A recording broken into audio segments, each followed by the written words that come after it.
متنازع اور مقبول، یہ وہ دو ایسی خصوصیات ہیں جو اردو ادب میں سعادت حسن منٹو کے ساتھ وابستہ کی جائیں تو بیجا نہ ہوگا۔ ترقی پسند اور زندگی کی تلخ حقیقتوں کو قلم سے الفاظ میں ڈھالنے والے سعادت حسن منٹو۔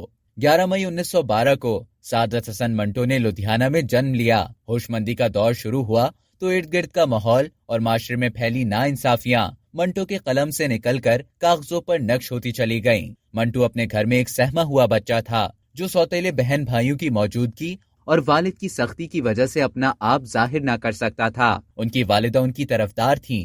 وہ ابتدا ہی سے اسکول کی تعلیم کی طرف مائل نہیں تھے۔ ان کی ابتدائی تعلیم گھر میں ہوئی۔ 1921 میں انہیں ایم مڈل اسکول میں 4تھی جماعت میں داخل کرایا گیا۔ ان کا تعلیمی کیریئر حوصلہ افزا نہیں تھا۔ میٹرک کے امتحان میں 3 مرتبہ فیل ہونے کے بعد انہوں نے 1931 میں یہ امتحان پاس کیا تھا، جس کے بعد انہوں نے ہندو سبھا کالج میں FA میں داخلہ لیا، لیکن اسے چھوڑ کر MO کالج میں سال دویم میں داخلہ لے لیا۔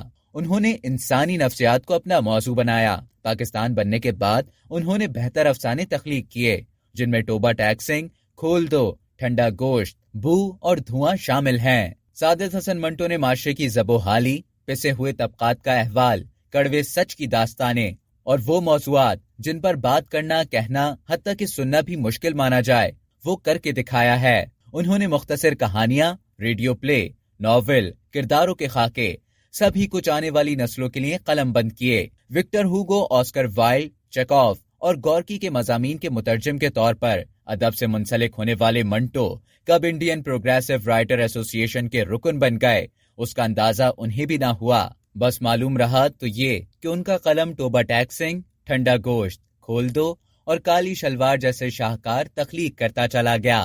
اب تک کے لیے اتنا ہی۔ مزید اسی طرح کی معلومات حاصل کرنے کے لیے ٹیلی جنگ کے YouTube چینل کو سبسکرائب کریں اور فیس بک کے پیج کو لائک کرنا نہ بھولیں۔